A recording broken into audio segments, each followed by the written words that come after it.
welcome back to my channel. Today I'm going to show you a step-by-step tutorial on how to create cinematic Instagram stories. We're going to basically outline why you're making what you're making, how to execute it and actually create the content, and how to piece it together in post-production. So there's going to be no chit-chat in this video. We're going to get straight into the tutorial. And what we're going to be doing is learning how to do the following Instagram story that I'm about to show you.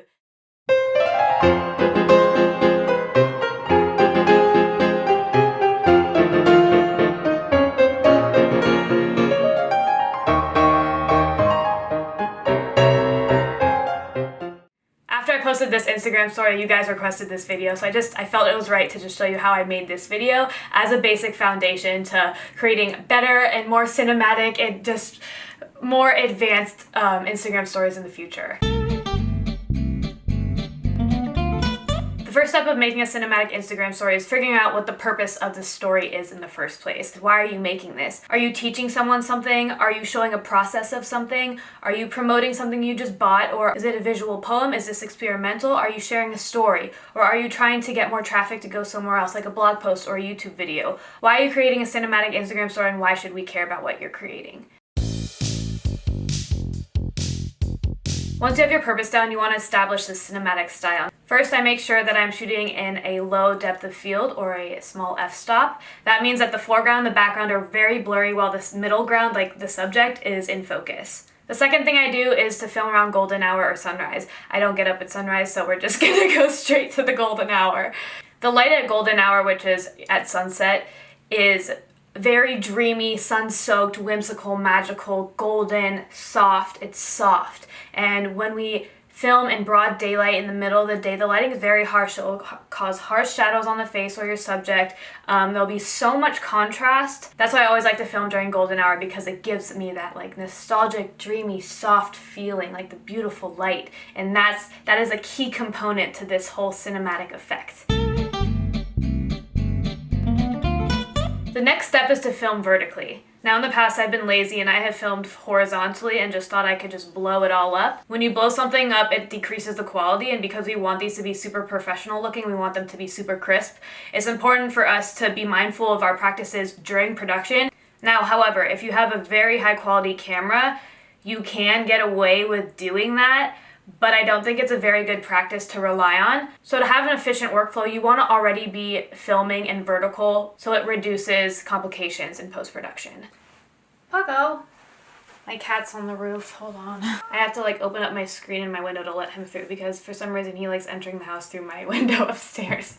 When I'm filming vertically, I'm also being mindful of whether I want this clip to be very stable or if I wanted to have like a handheld motion. In this case, I wanted them to have a more handheld motion, so I had my mom hold the camera while she was filming me, but other times I might want them on a tripod where it'll be more stable. Another thing I like to do is to record my clips with a very short duration, so around like 10 seconds each. Now it's kind of tricky because Lightroom isn't the most like professional best way to do this. A lot of people use Premiere Pro. I just don't have that, so I'm just using what I have. And the reason is, if you have like a minute long clip and you're importing that and then like editing it and then exporting it, it just takes a long time. And I'm all about trying to be more efficient in my workflow practice, so I try to keep my clips short in the first place just to eliminate all that extra time that's being used. The next thing you want to think about is angles. How can you incorporate a numerous amount of angles to keep the viewer's attention? Often it's really easy for us to fall into the habit of just like taking videos straight on, because that's like how we see. But how can you incorporate an angle this way, an angle this way, an angle this way, looking upward and downward, putting them all together to keep the viewer's attention on you? If you're watching a video that's straight on the whole time, like this tutorial, it can kind of bore a viewer because it's just expected. So how can you like break those expectations of what's coming next? Because I don't want this tutorial to be like a billion hours long, I'm going to go through all the steps fairly quickly, just like right after the other. So be sure to hit the space bar after every single step to make sure you're caught up and you don't miss a little thing in there. First, we're going to import all our video clips into Lightroom. What you're going to do is go File, Import Photos and Video, select your clips, and now you're in the Library tab. You're going to double click your clip, go down to the little rectangle, and hit Capture Frame. Next, you're going to go to the Develop module, go here, click and hit all photographs. Go to the bottom menu and go all the way to the end to find that picture that you just captured from the video. What I'm doing next is finding the photos from that photo shoot and copying the editing that I did on that photo. So I do Command C, make sure everything is checked except I uncheck the crop because I don't want it to crop my video. And then I hit copy. Then I'm going back to my captured image and pressing Command V to paste the settings onto that image. You can always use your own presets or presets you've imported or just edit from scratch if you want to.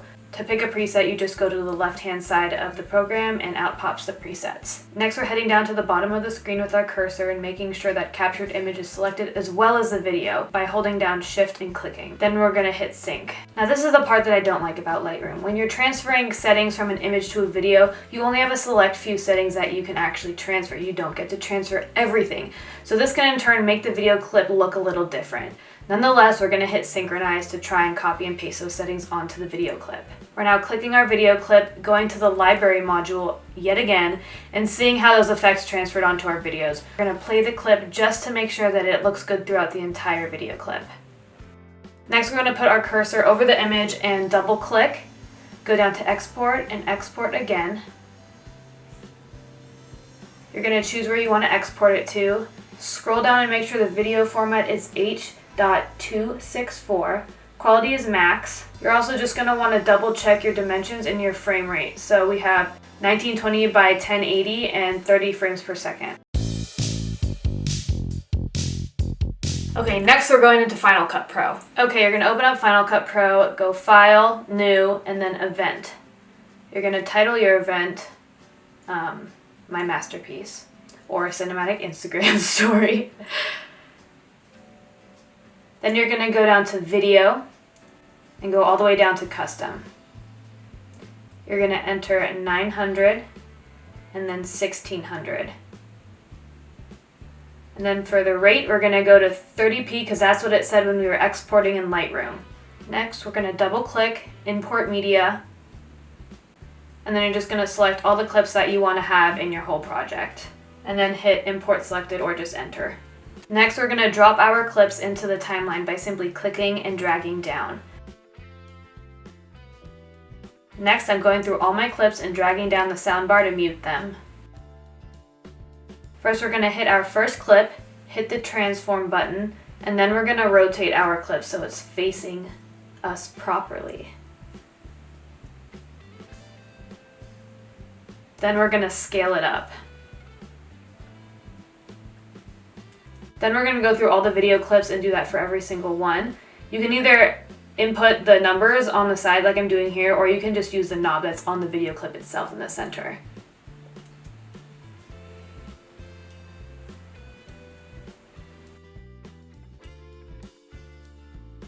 I'm going to my first clip and I'm going to drag it to where I want this whole video to start. Then I'm going to go up to the upper left and hit the music icon, hit iTunes, which is where I store my YouTube music, and then select the song that I want and drag it down. After I play my clip, I don't like how fast it is, so what I'm going to do is select the clip, go to this little icon here, select slow, and go over and select 50%, and this is what will make it go in slow-mo. Put 2 fingers on your mouse pad, expand your fingers, and this will expand the entire timeline. This way we can get more precise when it comes to editing and where we cut our clips. When I'm cutting my clips, I make sure that it not only looks good, but it also sounds good. So when I'm transitioning from one clip to the next, I always try to transition it on a high point in the music, which you can see by the peaks down below. So what I'm doing here is dragging it out to match up with the peak right there, where the line is. And this is just showing you where some other peaks are, where the transitions are between the clips. I'll continue this process of cutting down the clips, matching them up to the music, and adding slow-mo if I feel like it's necessary. Some troubleshooting may occur, so what I'm going to do is make sure I'm in the same editing module. I'm going to scroll all the way down and hit stabilization. This is going to stabilize the clip if it's a little too wobbly. Looking at it again, I'm not too happy that it's not centered and it's still a little wobbly looking to me. So I'm going to go and hit the transform button and just move it over. I'm also going to scale it down a bit.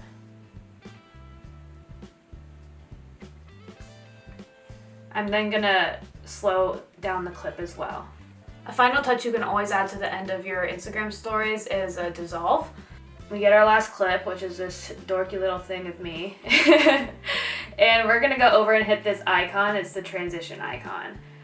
It is there, but you can also go to the dissolve section and hit cross dissolve. We're gonna click it and drag it over on top of our click and then scale it down just a little bit. Then we're gonna select our music, put the cursor right at the end of that clip, and hit Command B to cut it. And then I'm gonna go down to my music, and when I see the two little arrows without the line in the middle, I'm gonna drag it inward, and that's gonna dissolve the music too. Now that this is all done, we're gonna go to File, Share, and then Master File. You can name your story with a better title if you need to. Then we're gonna go to Settings, make sure it's on Video and Audio, H.264. The resolution is all good. We're just double checking our settings, and we're gonna hit Next and save it to our desktop or wherever you want. And you're all good to go. And there you have it, your first cinematic Instagram story. I hope you guys enjoyed this tutorial, and if you make an Instagram story, please tag me in it so I can see it. I would absolutely love to see your creations. Another thing I want to talk about is whether this tutorial was helpful, the way I executed it. If you guys have any suggestions or any ways that I can improve these tutorials, please let me know in the comments below. If it's all okay, just give the video a thumbs up so I know. A lot of you guys wanted me to do a tutorial on the intermediate level, like Instagram story I posted a while ago. If you have no idea what I'm talking about, perhaps you'll see it in the future. So please let me know if there's anything I can do to make this an easier tutorial to follow. Other than that, yeah, I hope you guys enjoyed and I can't wait to see what you create. I'll see you in my next video. Bye.